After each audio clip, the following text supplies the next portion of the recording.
जहाँ तक ये नदी की बात है, उस पानी की बात है, वो तो प्रशासन स्तर के बात है।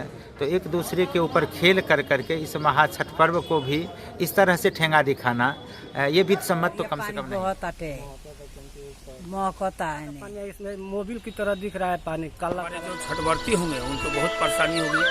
शहर की सारी गंदगी इस नदी में है। हमारी ये कमी है। हम नगर पार्षद होते हुए भी हमें शर्म लग रहा है। हमें बड़ा शर्मिंदा। कोविड काल के बाद बिहार में छठ पर्व की तैयारी जोर शोर से हुई है। सीमावर्ती क्षेत्र रक्सौल में भी भव्य और शानदार तैयारी की गई है। लेकिन दुर्भाग्य है कि नेपाल की पहाड़ियों से निकलकर रक्सौल में प्रवेश करने वाली सरिस्वा नदी इस बार अति प्रदूषित बनी हुई है। हर बार नेपाल की फैक्ट्रियों से उत्सर्जित होने वाले रसायन और बदबूदार जल को रोककर साफ जल का प्रवाह किया जाता था, लेकिन पूर्वी चंपारण जिला प्रशासन के अनुरोध के बाद भी नेपाल ने ऐसी पहल नहीं की। नतीजा यह है कि इस बार रक्सौल के छठ व्रती मायूस हैं।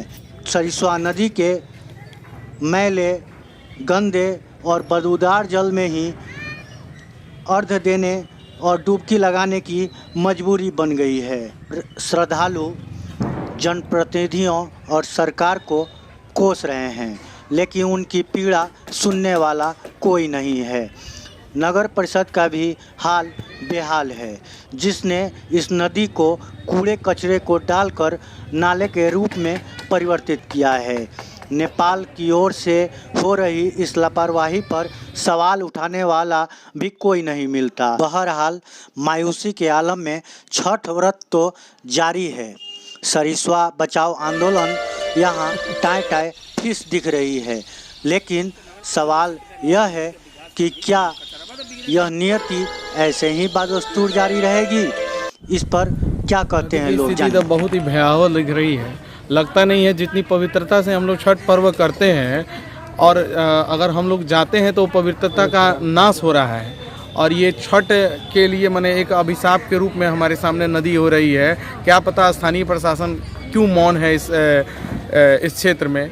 सारे वहाँ नदी के पास जाने पर अजीब सी दुर्गंध जैसी आ रही है। जाने पर लगता है कि जो छठवर्ती हैं वो कैसे करेंगी, ये पवित्रता कैसे छठ की रहेगी, ये कहना बहुत मुश्किल है। और ये क्या स्थिति बनी हुई है? बहुत बुरी स्थिति है। अभी तक जो है सो पानी काला बह रहा है।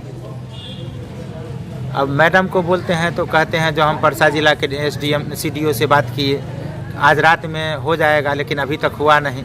तो यह छठ पर्व है, जी अर्घ देना है जी, वो तो संभव नहीं होगा, वो संभव नहीं होगा। तो इसका मतलब कि काले जल में ही जी करेंगे लोग, अर्घ देने को अभिशप्त है। ये जब से सरिस्वा नदी के किनारे नेपाल में उद्योग लगे, उस उद्योग के गंदे पानी से नदी काली हुई, बदबूदार हुई, लेकिन कभी भी छठ में ऐसा मौका नहीं आया कि नदी साफ न हुई हो। दिवाली के बाद से ही नेपाल के प्रशासन के द्वारा, अपनी एम्बेसी कॉन्सुलेट के द्वारा आग्रह किया जाता था, उद्योग बंद कर देते थे अपना कचरा डालने से, और अभी तक नदी का पानी साफ हो जाता था। आज ये पहली बार ये अभी सूचना मिली।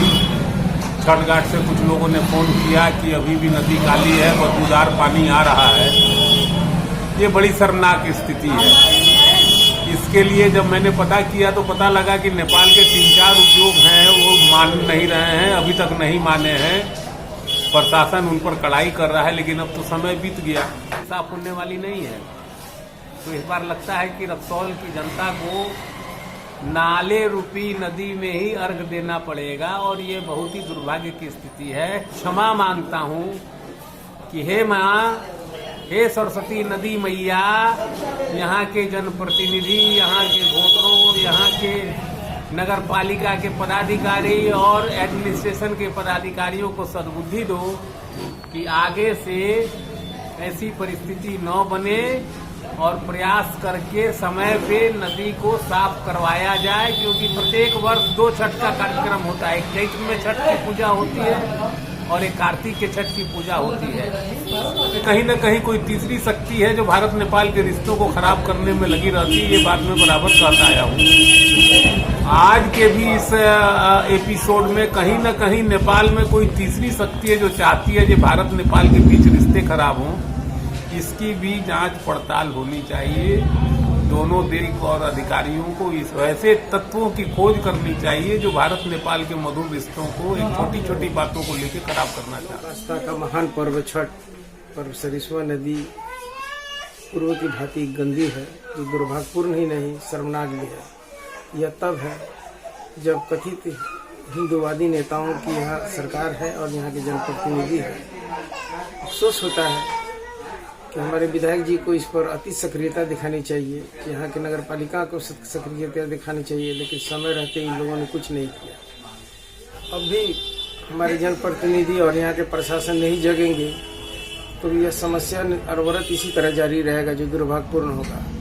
विगत वर्ष बिहार सरकार के नगर विकास विभाग ने DPR बनाया था ताकि हम नेपाल पर आश्रित नहीं रहें, और जैसे ही सरिस्वा भारत नींद करती है वही प्रवेश द्वार पर नमामि गंगे प्रोजेक्ट के तहत जल साफ करने का प्रोजेक्ट लगाना था, जो अभी तक दुर्भाग्यपूर्ण है कि इसमें कोई प्रगति नहीं हुई।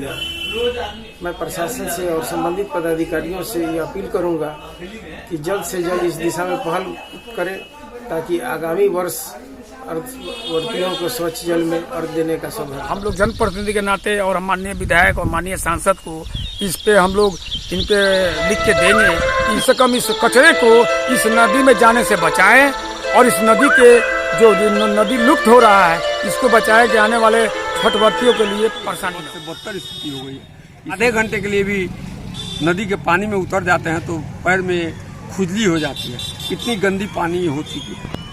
छठ इसी में छठवर्ती लोग आते हैं, मजबूरी है, स्नान भी करता है लोग। और 2 दिन से मैं देख रहा हूँ कि नदी की स्थिति और बद से बदतर हो गई है। शायद नेपाल सरकार को पता नहीं कब ज्ञान आएगा, सद्बुद्धि आएगा कि छठ को लेकर कम से कम 1 हफ्ता पहले पानी बंद कर देना चाहिए, शुद्ध पानी आए, लेकिन ऐसा नहीं हो रहा है। क्योंकि ये बीमारियाँ फैला रही है, बहुत तरह की बीमारियाँ, और हजारों लोग मर चुके हैं कैंसर और गंभीर बीमारियों से, कैंसर, लीवर और किडनी की बीमारी से। तो मैं बिहार सरकार से यही आग्रह करूँगा, हम लोगों ने पत्र लिखा है कि जल्द से जल्द इसका समाधान निकाला जाए, क्योंकि इतनी प्रदूषित नदी में हमारे लाखों लोगों का जीवन अंधकार में हो रहा है और जो हमारा जनरेशन है वो खराब हो रहा है, बीमारी युक्त हो। नेपाल CDO के नाम है जो सरिस्वा नदी को साफ करने के लिए छठ पर्व को देखते हुए नदी की सफाई हेतु एक पत्र दिया गया है।